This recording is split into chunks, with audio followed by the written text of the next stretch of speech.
Okay, fair. Thank you very much, ladies and gentlemen. Welcome to this section, Section 7, on political leadership. In this session, we're going to discuss the theories and styles associated with political leadership. The session further discusses the rationale for effective leadership, politicians as leaders and founders and purveyors. As leadership is a very topical issue in Africa, it is expected that we will all fully appreciate the nuances that this entails. In this session, it's quite a loaded session, but we will try and look at the concept of political leadership, the theories of leadership, the styles of leadership, leadership functions, the rationale for effective leadership, and what we call exceptional leaders. The reading list as shown on the screen. So we look at the concept of political leadership. We should know that leadership is an extremely contested, one. From the fact that there are different notions and definitions of leadership. Or the division that we have in society is that we are talking about leaders and followers.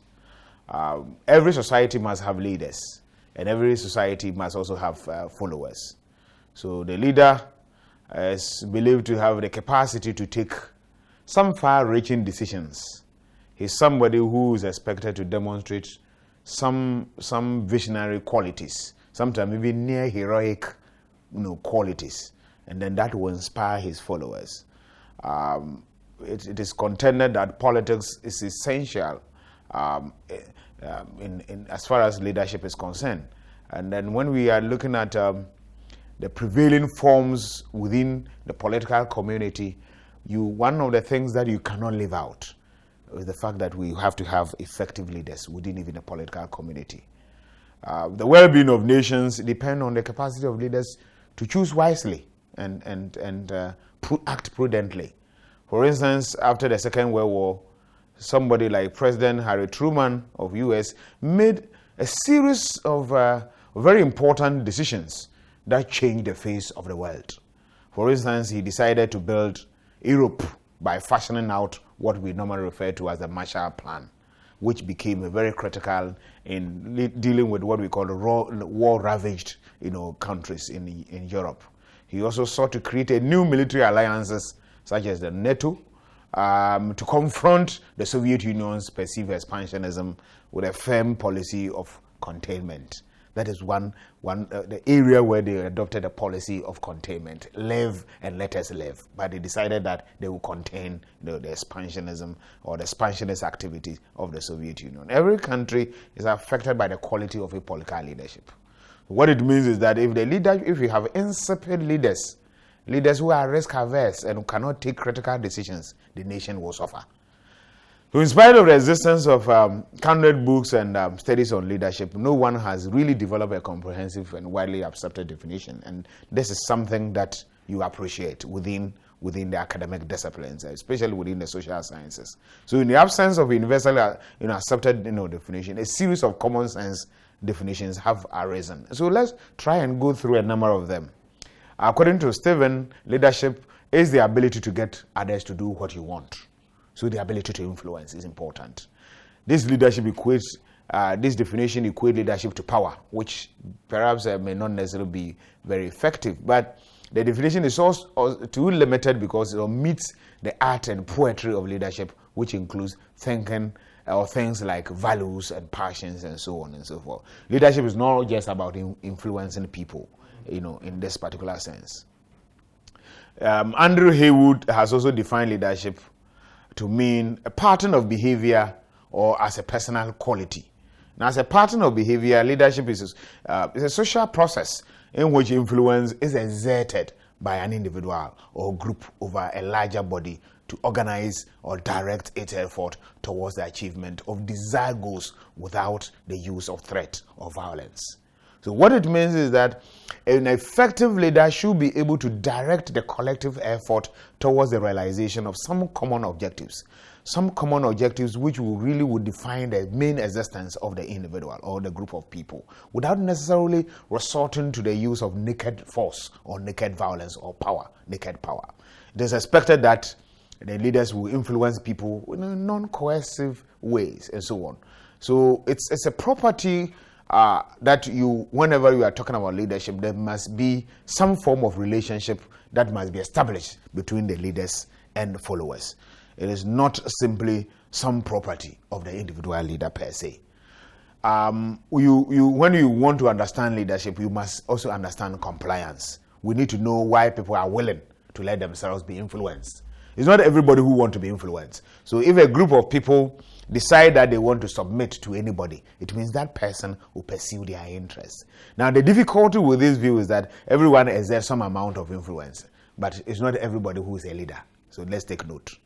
Another issue that we need to look at, Tom Peters and Nancy Austin, they have defined leadership in broad terms. To them, leadership means vision, cheerleading, enthusiasm, love, trust, verve, passion, obsession, consistency, the use of symbols, paying attention to details as illustrated by the content of one's calendar, and so on and so forth. So it can be inferred from the definition that leadership clearly entails some more than just wielding power or exercising political authority. You need to exhibit a lot of qualities if you want to be an effective leader, ladies and gentlemen. Now, it is important, Armstrong's definition, I'm giving you all these perspectives. You see, once you find yourself in a university, we are not going to brainwash you. So we give you varied perspectives so that you can make some informed opinion. That is the beauty of academic work at this level. Now, Armstrong defined leadership as the ability to persuade others willingly to behave differently. Leaders and their groups are independent. Leaders have two important roles. First, they must achieve the task, and second, they must have to maintain effective relationship between themselves and the group and the individuals in it. So that relationship between the leader and the follower or the follower is critical. So you must achieve some task, desired end. Otherwise, you are an insipid, dull, unedifying leader. That's one. You must achieve some preferred objective. That's first and foremost. And you must also be interested in harmonizing the relationship that exists between you and your followers. You need not to be far away, far removed from leaders. So they must be effective in this harmonization relationships, or harmonizing relationship in the sense that they are conducive to achieving the task. If you decide to isolate yourself, if you decide to isolate your followers, there's a tendency that the objectives that you set for the society will not be realized. And that is why now and then we call on leaders to be hands-on leaders and to be closer to their people. Armstrong, so in order to achieve their objective, leaders must satisfy the following. They must have the task need. They must know that the group exists to achieve certain objectives. They must also be interested in looking at individual needs. Individuals have their own needs, which they expect to satisfy at work. A leader's task is to be aware of these needs so that when necessary he can step in or take steps to harmonize them with the needs of the larger group. There's no point in you trying to satisfy the whole group and then allowing the individual to suffer. We move on to the theories of leadership. Variety of theories exist on leadership. But take note that the question of leadership, as we've noted above, is surrounded by controversy. To what extent is leadership compatible with freedom and democracy, for instance? Does leadership inspire and motivate, or does it subdue and repress? Are you interested in a leader who will subdue you and suppress you, or you are interested in a leader who will allow you some leverage to be able to really aspire towards the realization, the good things that we call within the society, the good things of life? So at the heart of all these agreements, so the other question that we pose normally is that, are strong leaders to be admired or feared? We're not going to be Machiavelli here and say that leaders must be feared rather than to be loved. We are saying that leaders, are they being admired or they are feared? So at the heart of this disagreement lie the differing view about the nature of leadership, which will be something that we're looking at. At this juncture, ladies and gentlemen, let me introduce you to some 4 theories that exist. A number of them exist, but at this level, let us contend with 4 of them. Leadership as a personal gift. Leadership as a sociological phenomenon. Leadership as an organizational necessity. And finally, leadership as a political skill. Now, if you take leadership as a personal skill, Man or men are marked out from nature or from the moment of birth to rule or to be ruled. This is a famous quotation by Aristotle, indicating that right from the point of birth, some people are going to be ruled and others are going to be ruled.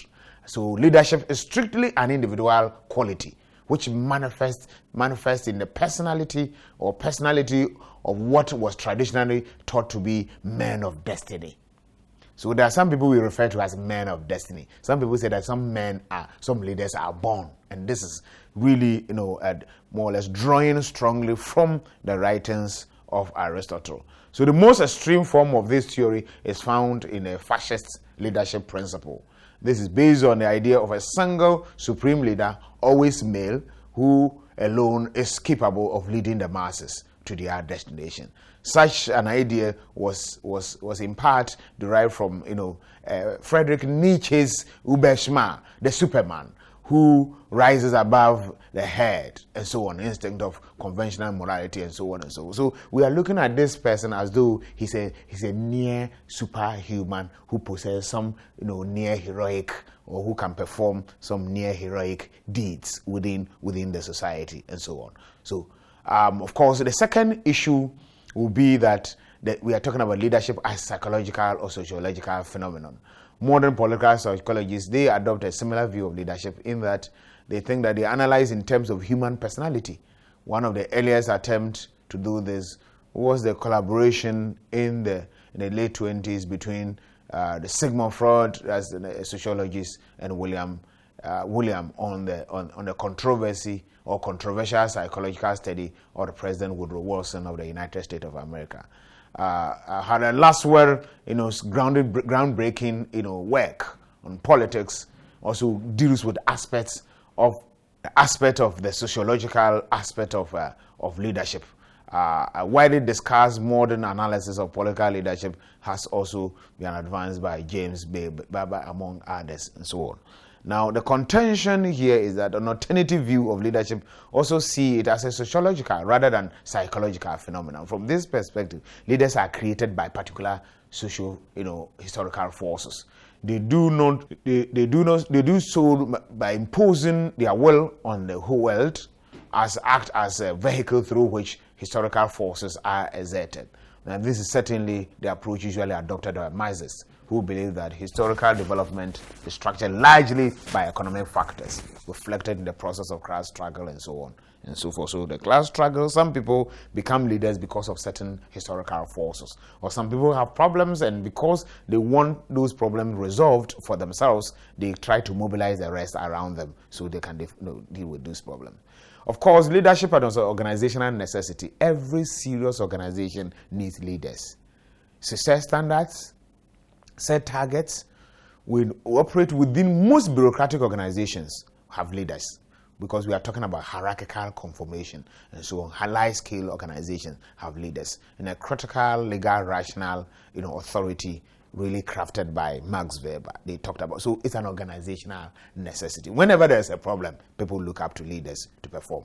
And it's also, some have also argued that it's a political skill. It's a personal artifact.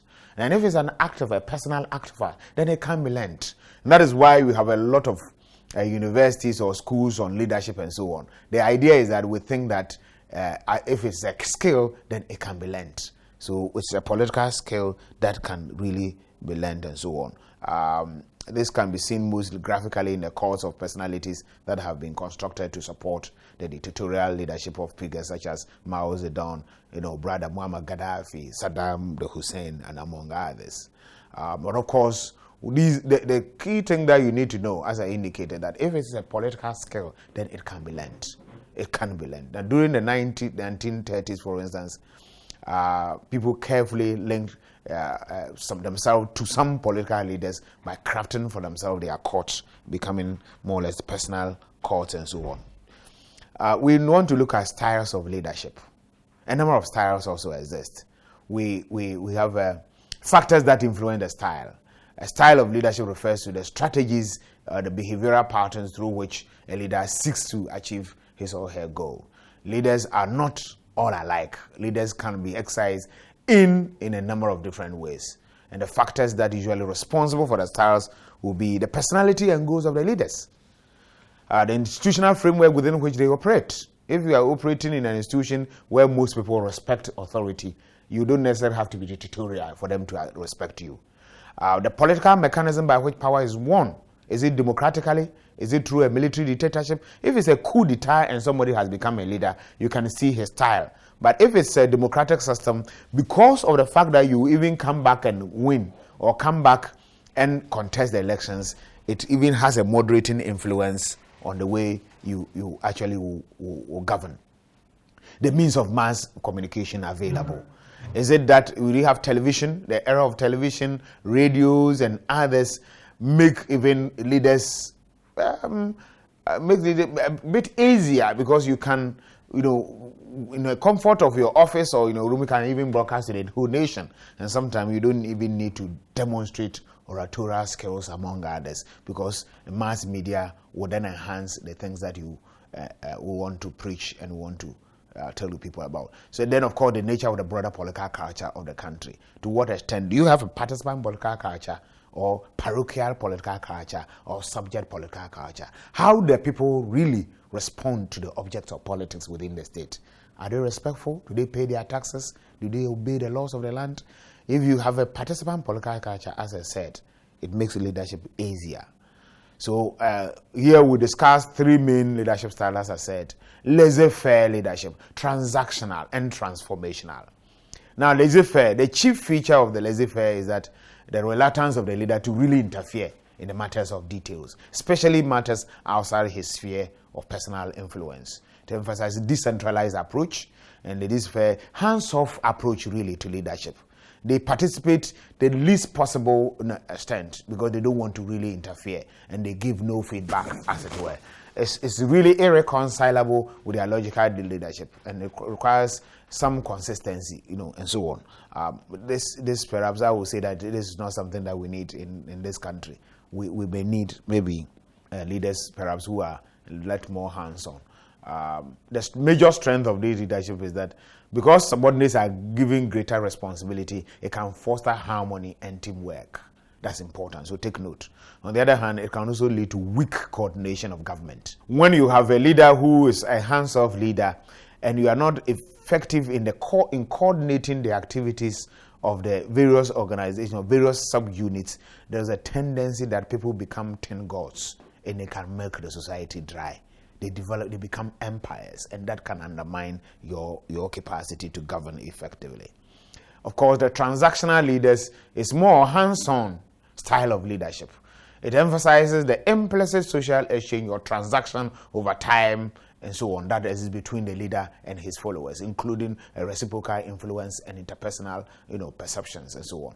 Here you have a leader who will not say that. It's direct opposite the hands-off or the laissez-faire type of leadership. This one, the man is involved day to day, and he wants to pay attention to details, reduce discretionary powers among others. So he has a positive relationship, and he takes very active role in formulating and perhaps even in implementation of public policies and programs among others.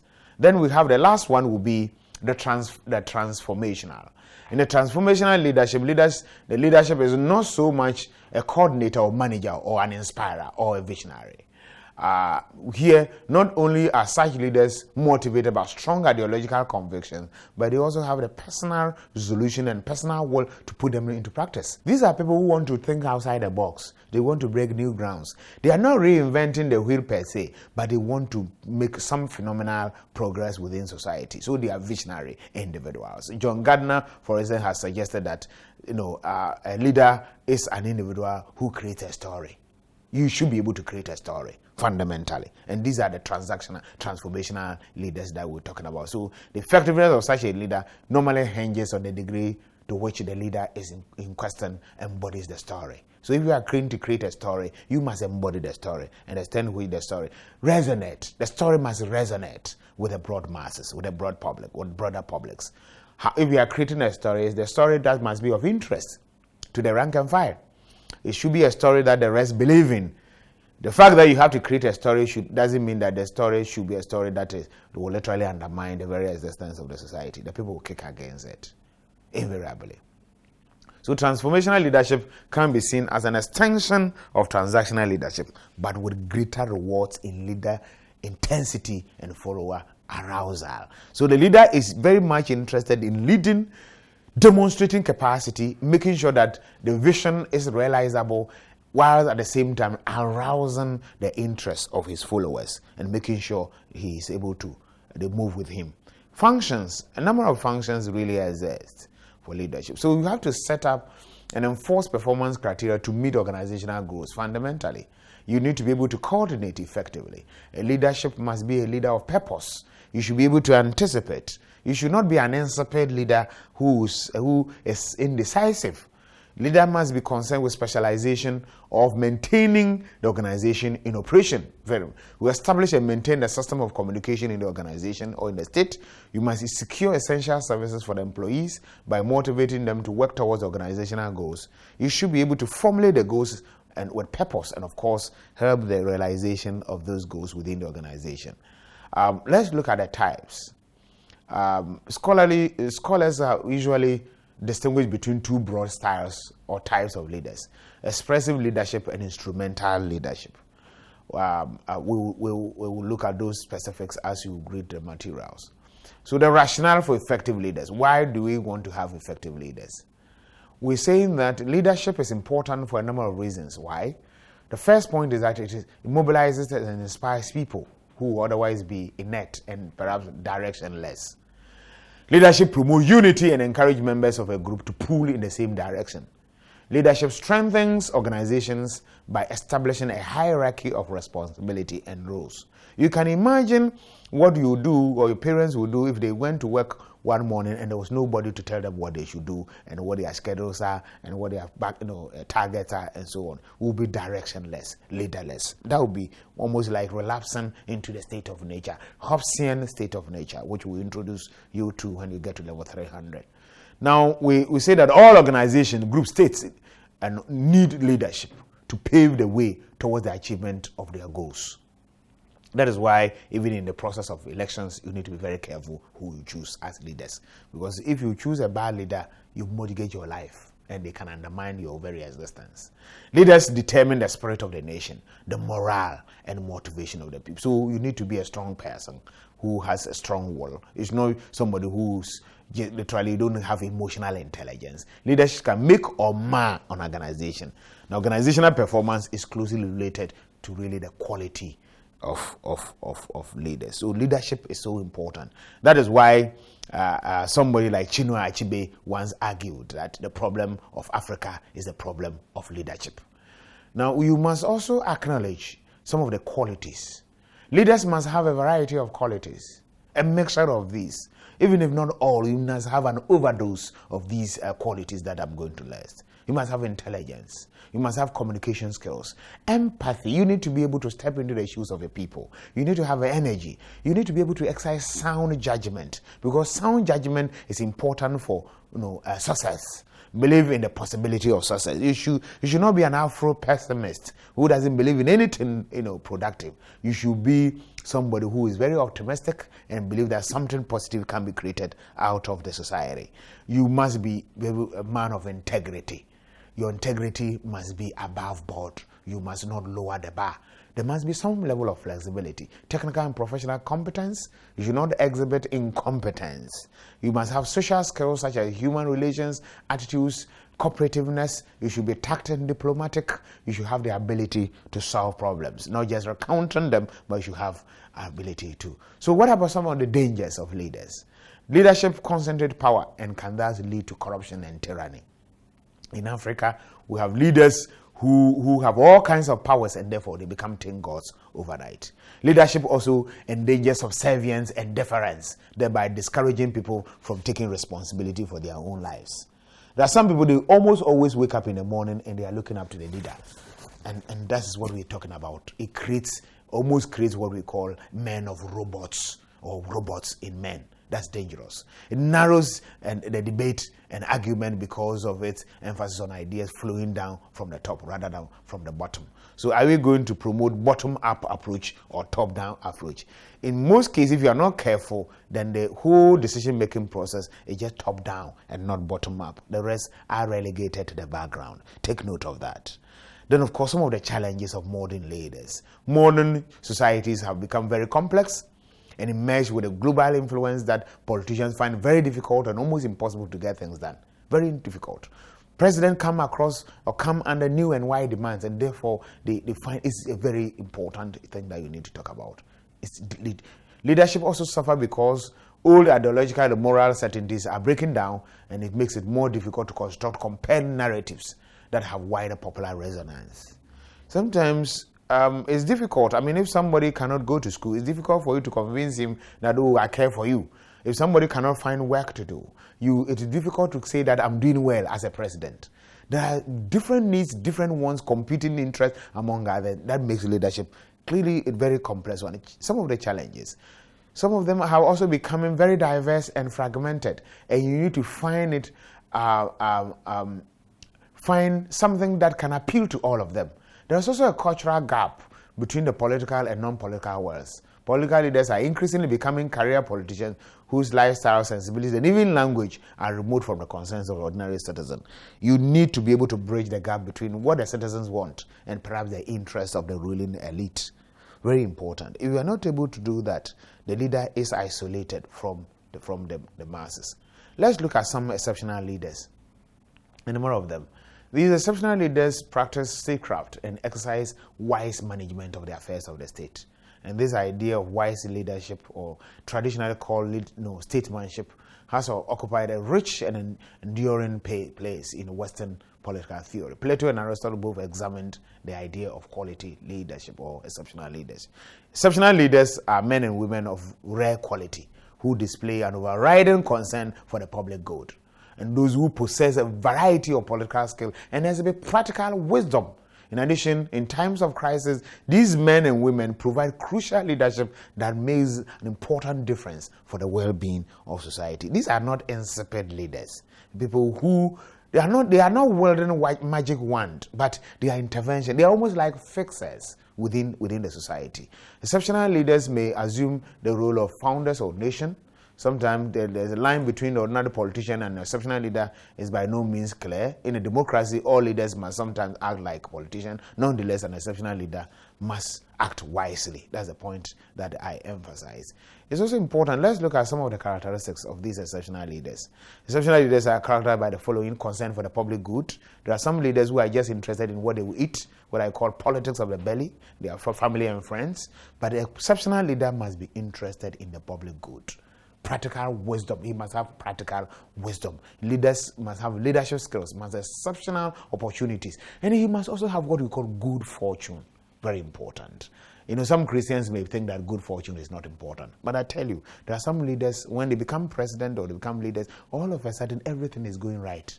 If somebody becomes a leader of the nation, the cocoa prices are up, you have abundant rains, food is in abundance, it reduces the cost of living, general living standard to improve among others. So if you want to also be an exceptional leader, one of the things that you need, according to Machiavelli, is that you must also have good fortunes, ladies and gentlemen.